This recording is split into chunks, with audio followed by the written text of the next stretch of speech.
বন্ধুরা, আজকে কিছু কথা বলতে চলেছি। ওয়াইটিতে অনেক কিছু দেখছি, অনেক কিছু বুঝছি, অনেক কিছু শুনছি। আমি নিজের ভুল থেকে কিছু শিক্ষা নিয়েছি, নিজের ভুল থেকে আমি কিছু জেনেছি, কিছু বুঝেছি, সেখান থেকে শিক্ষা নিয়েছি। সব কিছু নিয়ে আজকে এই ভিডিওটা করতে বসেছি। আজকে রবিবার, সবাইকে হ্যাপি সানডে। রবিবার দিন ভিডিওটা দিতে একটু দেরি হচ্ছে, জানো তুমি। রবিবার দিন আমার প্রচুর কাজ থাকে। যারা পুরনো মানুষ তারা তো জানোই, এবং যারা নতুন মানুষ তারা তো জানে না যে প্রচুর, আমি জানি আমি বাদ দিয়ে প্রত্যেকটা মানুষের ঘরেই কাজ থাকে। আমি এক্সট্রা যে কাজ করি তা নয়, প্রত্যেকটা মানুষই কাজ করে, সবাই কাজ করো। যাই হোক, তবে আমার কাজটা মনে হয় যে আমার কাছে খুব বেশি, নিজের কাজ নিজের সবসময় বেশি মনে হয়, বাদ দিলাম সেই কথাটা। তো আমি নিজের ভুল থেকে অনেক কিছু শিখেছি।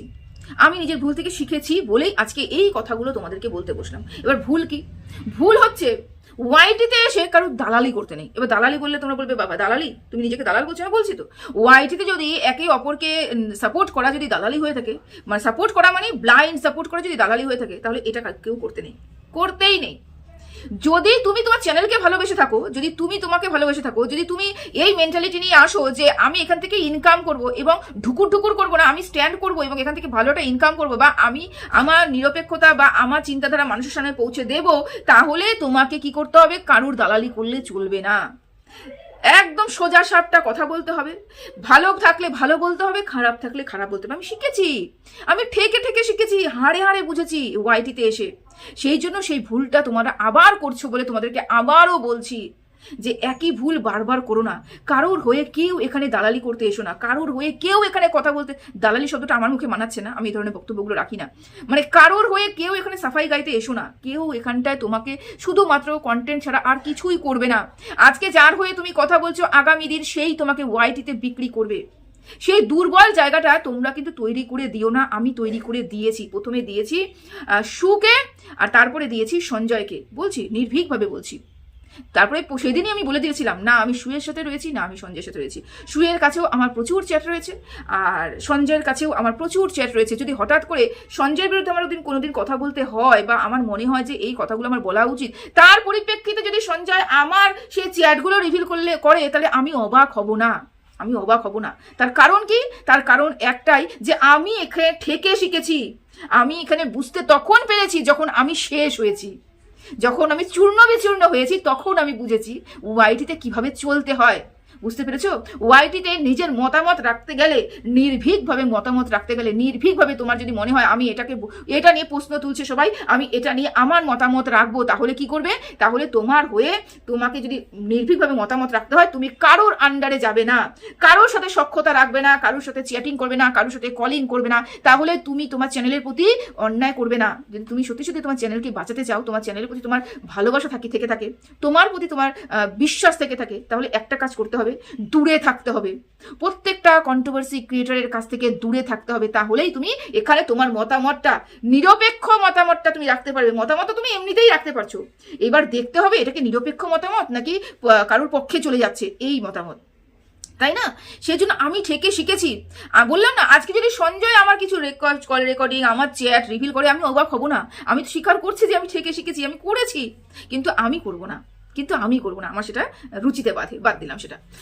তো আমি এখন নির্ভীকভাবে ভিডিও করতে পারি, আমি নিরপেক্ষতা বজায় রাখতে পারি, আমার যেটা মনে হবে ঠিক সেটা বলতে পারি, যেটা ভুল মনে হবে সেটা ভুল বলতে পারি। এই জন্য আমার চ্যানেলের কিন্তু আমার অনেক ভিউয়ার্সরা আমাকে ছেড়ে চলে গেছে, কারণ তারা আমাকে মেনে নিতে পারেনি। আমি সেদিনও বলেছিলাম, আজও বললাম, শূন্য থেকে শুরু করব। তবে আর নয়।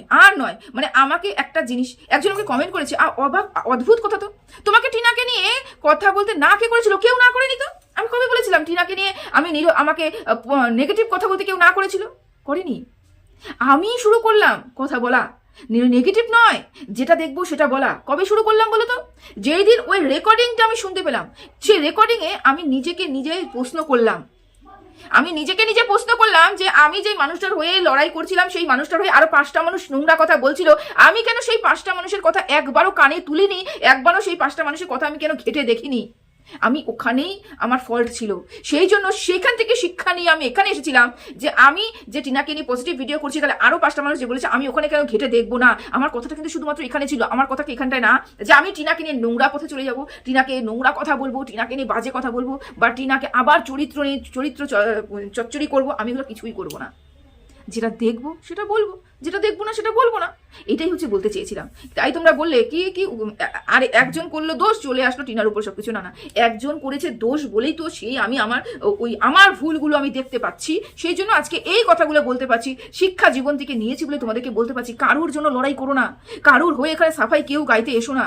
তোমার চ্যানেল তোমাকেই চালাতে হবে, তোমার চ্যানেল তুমি এখানে ইনকাম করতে এসেছো, কারোর দালালি করতে তুমি আসোনি। যখন তুমি চ্যানেল খুলেছে তুমি জানতে না যে তুমি এই হিসাবে তো চ্যানেলটা খুলেছিলে যে আমি আমার বক্তব্য রাখবো। তুমি এটার জন্য তো আসোনি যে ওই মানুষটা অন্যায় করছে আমি ওই মানুষটার পাশে দাঁড়াবো, ওই মানুষটার প্রতি অন্যায় হচ্ছে আমি ওই মানুষটার প্রতি দাঁড়াবো। না না, যদি সেই মানুষটা কোনো কন্টেন্ট দেয় কন্টেন্ট করবো, ওই মানুষটা যদি কোনো কন্টেন্ট দেয় কন্টেন্ট করবো। তার মানে এটা নয় তার পাশে বসে যে অন্যায় করছে তাকে সাপোর্ট করব, বা বলতে পারো তার পাশে বসে অন্য কাউকে মলেস্ট করব।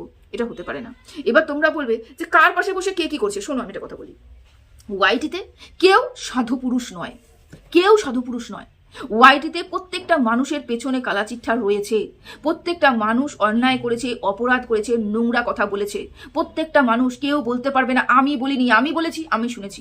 রিম্পা বলেছে, রিম্পা শুনেছে। দীপ্তিদি বলেছে, দীপ্তিদি শুনেছে। সঞ্জয় বলেছে, সঞ্জয় শুনেছে। সু বলেছে, সু শুনেছে। প্রত্যেকটা মানুষ বলেছে। তাহলে আমি কিভাবে প্রশ্ন করতে পারি আরে তুই ওই ব্যাপারে কেন বললি? আরে ওই ব্যাপারে তো আমিও বলেছি, ওই ব্যাপারে তো আমিও বলেছি। তাহলে আমি তো ওকে প্রশ্ন করতে পারি না, আমি প্রশ্ন করতে পারি না। যেটা গেছি ওকে যেতে দেওয়াটাই বেটার, তাই না? এবার আসি মূল বক্তব্যে। ব্যাপারটা আমি এটা বুঝে উঠতে পারি না যে টিনা কি এখানটায় শুধুমাত্রই তোমাদের ওই মন্দিরের ঘন্টা, যে আসবে সে বাজি দিয়ে চলে যাবে, যে আসবে সে বাজি দিয়ে চলে যাবে।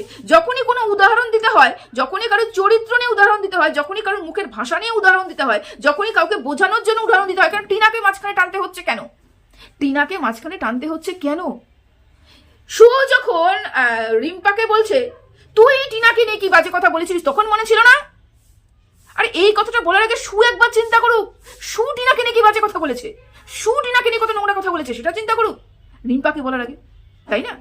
এবার কালকে দেখলাম মিলি বলছে তুই টিনাকে নিয়ে কত নোংরা কথা বলছিস, সেটা মনে ছিল না? কথা বলার সময় মনে ছিল না একটা মেয়ে হয়ে একটা মেয়েকে নোংরা কথা বলছিস? তখন মনে ছিল না? আমি তো বলে টিনার চরিত্র নিয়ে তুমিও প্রশ্ন করেছিলে টিনাকে, টিনার চরিত্র নিয়ে তুমিও টিনাকে প্রশ্ন করেছিলে। তাহলে এখানে টিনার চরিত্র নিয়ে প্রশ্ন কে তোলেনি? টিনাকে নোংরা কথা কে বলেনি? প্রত্যেকটা মানুষ বলেছে। তারপরেও তোমরা একটা উদাহরণ টেনে সবাইকে, যখনই কাউকে নিয়ে কোনো নেগেটিভ কথা বলতে হবে টিনাকে সামনে দাঁড় করাতে হবে কাঠগড়ায়। এই মেয়েটাকে তুই বলেছিস এই মেয়েটা সেই অন্যায় করেনি, ও বলছে ওই মেয়েটাকে, এই টিনাকে দাঁড় করাই বলছে এই মেয়েটা তো সেই অন্যায়টা করেনি, ওই মেয়েটা তো সেই অন্যায়টা করেনি, একেও তুই বলেছিস। তাহলে অন্যায় যখন টিনা করেনি তোমরা গ্যাং হয়ে টিনার পেছনে লেগে পড়েছিলে কেন? টিনাকে নোংরা সাজানোর জন্য, টিনাকে চরিত্রহীন প্রমাণ করার জন্য তোমরা উঠে পড়ে লেগেছিলে কেন? তোমরা তো প্রত্যেকটা মানুষ কানা মনে মনে জানা, প্রত্যেকটা মানুষ জানে টিনা যতটুকু না অন্যায় করেছে। আমি বলছি না টিনা অন্যায় করেনি, 100% অন্যায় করেছে, কিন্তু কতটুকু অন্যায় করেছে তার জন্য কতটুকু ওকে শাস্তি পেতে হয়েছে সেটা তোমরা ভালো মতন জানো। সেই কারণেই উদাহরণস্বরূপ যদি কাউকে তুলে ধরতে হয়, এই মুহূর্তে একটাই ঘন্টা রয়েছে যাকে টাং করে বাজানো যায়, সেটা টিনা। ওভারঅল কি বুঝতে পারছো তোমরা? কি বুঝতে পারছো? এটাই বোঝা যাচ্ছে টিনাকে নিয়ে বাড়াবাড়ি করা হয়েছে, টিনাকে নিয়ে নোংরা কথা বলা হয়েছে, টিনাকে মলেস্ট করা হয়েছে, টিনাকে ওয়াইটিতে ভার্বালি ধর্ষণ করা হয়েছে। টিনা যতটুকু না অপরাধ করেছে তার বেশি টিনাকে অপরাধী সাজানো হয়েছে এখানটায়। এই জন্যই উদাহরণস্বরূপ বারবার টিনাকে টেনে নিয়ে আসা হচ্ছে, বারবার ও টিনাকে টানছে, ও টিনাকে টানছে, ও টিনাকে টানছে। তোরা প্রত্যেকটা মানুষ জানিস তোরা যা যা করেছিস সেটা টিনা করেনি, তোরা যা যা বলেছিস সেটা টিনা করেনি। টিনা একটা লিমিটে করেছে, টিনা হয়তো তিল করেছে, সেটাকে তাল বানিয়ে শুধুমাত্র কন্টেন্টের জন্য বিক্রি করা হয়েছে। এটাই হচ্ছে ব্যাপার, এটাই হচ্ছে ব্যাপার। ওয়াইটিতে আমরা কি করতে এসেছি আমরা ভুলে গেছি। আমরা কি করতে ওয়াইটিতে এসেছি, কেন চ্যানেলটা খুলেছিলাম আমরা ভুলে গেছি। আমরা কি করতে এসেছি ওয়াইটিতে? আমরা কন্ট্রোভার্সি করতে এসেছি। কন্ট্রোভার্সিটা মানে কি? কন্ট্রোভার্সি মানে কি যে ওই মেয়েটাকে দেখা যাচ্ছে এবং পেছনে কোনো পুরুষ আছে বলে, রাস্তাতে যাচ্ছে বলে সেই পুরুষের সাথে সেই মেয়েটাকে শুইয়ে দেওয়া, এটা কি কন্ট্রোভার্সি বলে? নাকি কন্ট্রোভার্সি মেয়েটা কি কাজকর্ম করছে এবং সেটার মধ্যে কতটুকু ভুল কতটুকু ঠিক, নাকি তাকে সাজেশন দেওয়া, সেটা নিয়ে আমরা একটা বিশ্লেষণ করা, হেলদি বিশ্লেষণ করা, সেটা কি কন্ট্রোভার্সি বলে? আমরা ভুলে গেছি কন্ট্রোভার্সি কাকে বলে। এখন একে অপরকে কাদা ছোড়া ছুরিতে ব্যস্ত, বুঝতে পেরেছো? আচ্ছা, আমরা কি এতটুকু জানি না যে এখানে এসে আমরা কি ইনকাম করছি? আমাদের মাস গেলে কত টাকা ইনকাম? আমার তো মাস গেলে টাকা ঢোকে না, আমার হয়তো 3-4 মাস টাকা ঢোকে, তাও ঢোকে, কতটুকু ঢোকে সেটা তোমরা শুনলে অবাক হয়ে যাবে। যাও, তারপরেও আমি এখানে ভিডিও দিচ্ছি। তো সেই টুক টাকা দিয়ে তোমরা কি ভেবেছো? সেইটুক টাকা ইনকাম করে তোমরা কি করবে? কি করতে চাও? এই যে তোমরা বারবার বলছে কেস করো, ওর নামে কেস করো, ওর নামে কেস করো, ওর নামে জিডি করো, ওখানে দৌড়াও, এই যে পোক করা হচ্ছে, উস্কানি দেওয়া হচ্ছে, মাথার মধ্যে ঢুকিয়ে দেওয়া হচ্ছে, ও তোমার ব্যাপারে এটা বলেছে, তুমি তার ব্যাপারে কেন অ্যাকশন নিচ্ছ না, তুমি কেন অ্যাকশন নিচ্ছ না, তুমি কেন অ্যাকশন নিচ্ছ না? কি হবে অ্যাকশন করে? অ্যাকশন নিয়ে কি হবে? কি হবে অ্যাকশন নিয়ে? কেউ তো এখানে কম বলনি, কেউ তো কম বলনি। যদি রিম্পা এখন অ্যাকশন নেয়, রিম্পা যেরকম বলেছে, যার বিরুদ্ধে অ্যাকশন নেবে সেও সেরকম বলেছে, কি হবে? এখানে রিম্পা যদি কোনো কেসে জর্জরিত হয়, তার জন্য রিম্পাকে হ্যারাসমেন্ট হতে হবে, তার বাচ্চাকে রেখে তাকে দিনের পর দিন কোর্টে দৌড়তে হবে, থানায় দৌড়তে হবে, জবাবদিহি করতে হবে, হাজারো জায়গায় দৌড়তে হবে, যেটা আমাদের মতন গৃহবধূর পক্ষে অসম্ভব। যেরকম বাড়ির সাপোর্ট লাগবে, সেরকম বাইরে গেলে পরে টাকারও খরচা রয়েছে, যেটা আমাদের মতন গৃহবধূর পক্ষে করা অসম্ভব। আমরা এটা করতে আসিনি, আমরা কি করতে এসেছি? কন্ট্রোভার্সি করতে এসেছি। তাহলে আমরা কেন নোংরামি করব? কেন নোংরামি করব? আজকে যারা যারা যা কিছু করছো, ওয়াইটিতে যা চলছে, তা তোমাদের অতীত ছিল। সেই পাস্টকে টেনে নিয়ে এসে নোংরামি শুরু করার কোনো মানেই হয় না। আবার সেটাকে জাগুর করা এবং সেটাকে নিয়ে আবার কেসের দিকে এগিয়ে যাওয়া কোনো মানেই হয় না। এখানে কি হচ্ছে? শুধু কন্টেন্ট হচ্ছে।